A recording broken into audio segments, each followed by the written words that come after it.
Hello बच्चों, English medium वालों ने पिछले लेक्चर में इलेक्ट्रिक डाइपोल की एक्सल लाइन पर क्या फाइंड आउट किया था हमने, intensity of electric field axle line पर।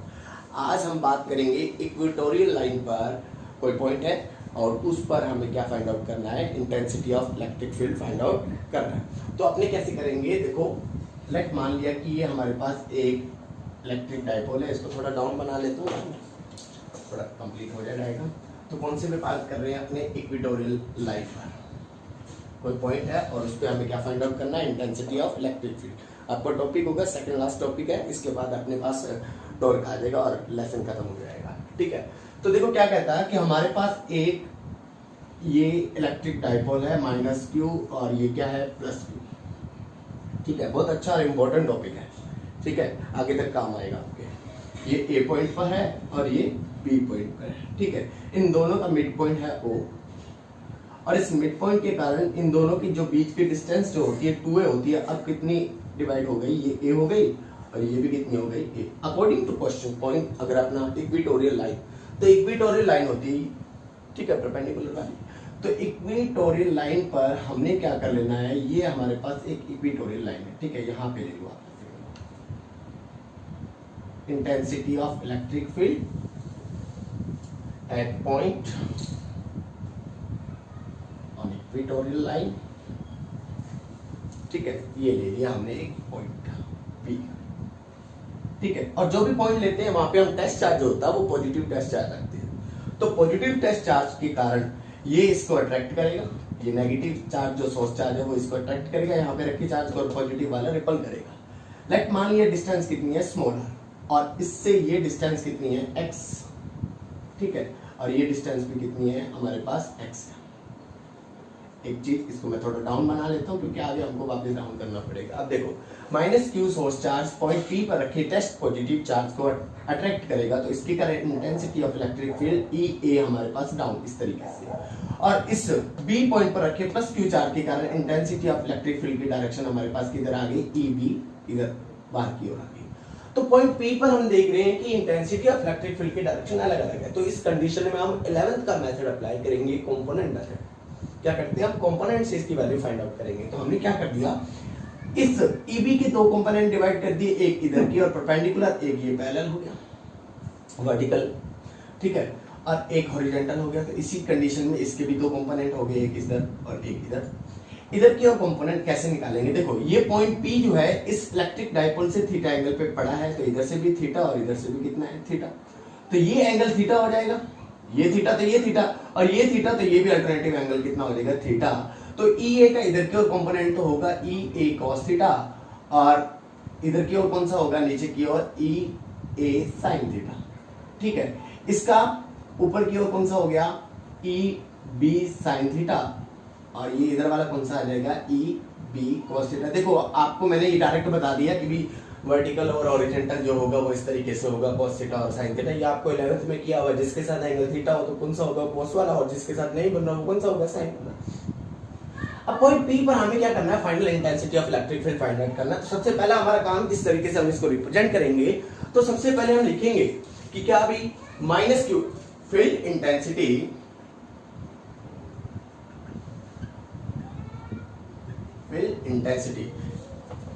Due to minus Q charge.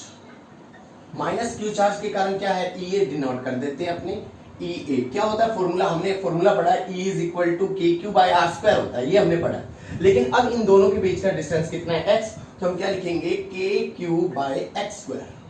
ठीक है, इसी प्रकार अपने देखें EB के कारण, तो फील्ड मैं सीधा लिख रहा हूं FI field intensity due two plus Q charge. Plus Q charge के कारण EB इज इक्वल टू क्या हो जाएगा, KQ बाय x स्क्वायर। इसके लिए भी सेम आ गया, क्यों, क्योंकि डिस्टेंस इनमें भी कितना है, x है। और हमको पता है कि हम मैग्नीट्यूड वैल्यू की बात कर रहे हैं तो हमें प्लस माइनस लगाने की जरूरत नहीं होती। ठीक है, अब देख रहे हैं हम यहाँ पे EA इज इक्वल टू क्या प्रूव हो रहा है, देखो EA is equal to EB है। अब EA is equal to EB है मैग्नीट्यूड वैल्यू में, नॉट डायरेक्शन में। तो इस चीज से क्या क्लियर हो रहा है, देखो अगर मैं इसको EA sin थीटा EB को लिख दूं EA, तो कोई फर्क नहीं पड़ने वाला क्योंकि मैग्नीट्यूड सेम है। तो ये दोनों तो एक दूसरे को क्या कर देंगे, कैंसिल आउट। इसका मतलब P पॉइंट पर कौन सा वाला बच गया, ये वाला। कौन सा बच गया, ये वाला बच गया हमारे पास EP cos थीटा और ES sin थीटा। तो इस कंडीशन में जो resultant intensity of electric field at point P resultant जो होगा वो E इज इक्वल टू इन दोनों का इक्वेटोरियल के लिए EQ लिख दिया, EA cos थीटा और प्लस EB cos थीटा होगा। अब देखो एक चीज और मैंने यहां लिखा EA is equal to EB, इसको आपने लिख लेते हैं KQ बाय एक्स स्क्वायर। अब देखो इसको EB लिखो चाहे ये लिखो एक ही बात है क्योंकि इक्वल है, तो अपने इसको सीधा मैं लिख रहा हूं EQ is equal to 2EA cos theta. ठीक है, EA का वैल्यू पुट कर दो तो क्या आ गया हमारे पास, E इक्वेटोरियल पे हमारे पास आ गया 2 into KQ by x square dot cos theta. cos theta का वैल्यू हम यहां से निकाल लेंगे। ठीक है, दोनों में से कोई भी ट्रायंगल ले लो, हमारे पास एक ट्रायंगल है AOP। ठीक है, तो इन ट्रायंगल AOP में देखें तो cos थीटा कैसे फाइंड आउट होगा, cos थीटा होता है बेस अपॉन हाइपोटेन्यूज। तो बेस कितना है A, क्योंकि थीटा के सामने परपेंडिकुलर, ये क्या हो गया हाइपोटेन्यूज, और ये कितना हो गया, ये हो गया हमारे पास बेस। तो बेस है A और हाइपोटेन्यूज क्या है x है, तो A बाय x। ये वैल्यू यहां पुट करेंगे तो E इक्वेटोरियल जो हमारे पास आ जाएगा वो देखो क्या आ गया 2KQ बाय एक्स स्क्वायर और इंटू A बाय एक्स हो गया, क्या हो गया A बाय एक्स। तो देखो ये हो गया E इक्वेटोरियल, और देखो मैं इसको लिख सकता हूँ K को पहले Q को बाद में और फिर यहाँ पे 2 को A के साथ में रिप्रेजेंट कर दिया, अपॉन में क्या हो गया x की power 3। Since we know that dipole moment क्या होता है P is equal to Q into 2A, तो अपने इसको लिख सकते हैं P। तो E इक्वेटोरियल हमारे पास क्या आ गया KP अपॉन x की पावर 3। ठीक है, KP अपॉन x की पावर 3। अब हमारा काम है x की पावर 3 का वैल्यू फाइंड आउट करना है। अब x की पावर 3 देखो ये यहाँ पे हाइपोटेन्यूज, तो क्या होता है परपेंडिकुलर का स्क्वायर प्लस बेस का स्क्वायर। तो क्या होता है since we know that according to, या अगेन ट्रायंगल कौन सा है वही है AOP में। ठीक है, जहां लिख देता हूं मैं अगेन ट्रायंगल AOP की अगर मैं बात करूं तो x square is equal to r square plus a square. Then क्या आ गया हमारे पास, अगर मेरे को x का वैल्यू निकालना हो तो r square plus a square की पावर हाफ हो जाएगी, अंडर रूट की जगह हाफ लिख दिया। हमें चाहिए x की पावर 3 का वैल्यू, तो हम क्या कर देंगे x की power 3 is equal to r square plus a square की पावर 3 बाय 2। अब आप इसका स्क्रीनशॉट लो ताकि मैं आगे कर सकूं। ठीक है ना, ठीक है आगे करें तो देखो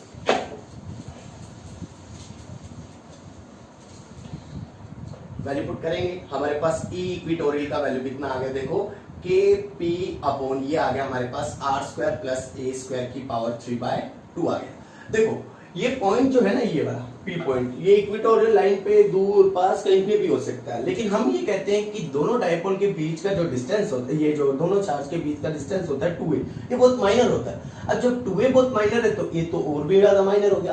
अब a माइनर है तो उसका स्क्वायर तो और भी ज्यादा माइनर हो जाएगा, क्योंकि ये वैल्यू 1 से बहुत छोटी होती है, और जब भी कोई वैल्यू 1 से छोटी है उसका स्क्वायर और छोटा हो जाता है। तो अकॉर्डिंग टू कंपैरिजन अगर अपनी बात करें कि since r is greater than a, then r square तो और भी बड़ा होगा किससे, a स्क्वायर से। तो r स्क्वायर के कंपैरिजन में a square approximately equal to क्या हो गया 0। ये बहुत बारी हम यूज कर चुके हैं, कहां पे 11th में 6 चैप्टर ग्रेविटेशन वाला चैप्टर में यूज कर चुके हैं। r के कैपिटल r अर्थ की रेडियस में अपनी हाइट को नेग्लेक्ट कर देते थे। तो ये देखो क्या आ गया E इक्वेटोरियल जो हमारे पास आया KP अपॉन, इसको लिख सकता हूं r स्क्वायर की पावर 3 बाय 2, 2 से 2 कैंसिल, तो ये E इक्वेटोरियल हमारे पास क्या आ गया KP अपॉन r की पावर 3 आ गया। E इक्वेटोरियल लाइन पर हमारे पास इंटेंसिटी ऑफ इलेक्ट्रिक फील्ड आ गया। यहाँ पे भी एक चीज क्लियर हो रही है कि भाई डिस्टेंस पर बहुत ज्यादा ये इफेक्ट डालता है। देखो E इक्वेटोरियल जो है इनवर्सली प्रोपोर्शनल टू r की पावर 3 के। अभी पता क्या है, एक बड़ा क्वेश्चन पुट करके दे सकता है जैसे 3 या 4 नंबर का कि भाई प्रूव करो कि E एक्सल लाइन पर जो होता है वो 2 इंटू होता है किसके, E इक्वेटोरियल पर। अब कैसे होता है देखो ये लास्ट में आता है इस वाले और पहले वाले रिजल्ट से। देखो सिंस हमने किया था E एक्सल लाइन पर जो हमारे पास वैल्यू थी वो क्या थी 2kp अपॉन x की पावर 3 थी। अब यहाँ पे देखो r की पावर 3 थी, kp r की पावर 3 को हम E इक्वेटोरियल लिख सकते हैं, तो E axle line 2 into E equatorial, या ऐसे बोल सकता है E इक्वेटोरियल जो होता है प्रूव करो एक्सल लाइन पर इंटेंसिटी का कितना होता है, हाफ होता है। ये प्रूफ, ये आपका टॉपिक था आज। मेन टॉपिक था, बड़ा टॉपिक था, बड़ा क्वेश्चन पुट हो सकता है, तो इसका आप स्क्रीनशॉट ले लो और एक स्क्रीनशॉट लेके नोट्स भी बना लिया करो, थोड़ा पढ़ लिया करो साथ में। और सेकंड चैप्टर के नोट्स आपके कंप्लीट हैं, बन गए हैं, फर्स्ट चैप्टर के भी हैं और थर्ड के भी मैं क्या कर रहा हूँ वापस दोबारा बना रहा हूँ, तो आप उसमें जिसको चाहिए हो तो मैं व्हाट्सअप नंबर डालते हूँ, तो आप पूछ लिया करो, नहीं तो स्कूल वालों को कह दिया करो, मैं अकॉर्डिंग टू आपको शो कर दूंगा। ठीक है, इसका आप स्क्रीनशॉट ले लो, फिर हम नेक्स्ट लेक्चर में इसका लास्ट टॉपिक करेंगे और चैप्टर को एंड करेंगे। ठीक है।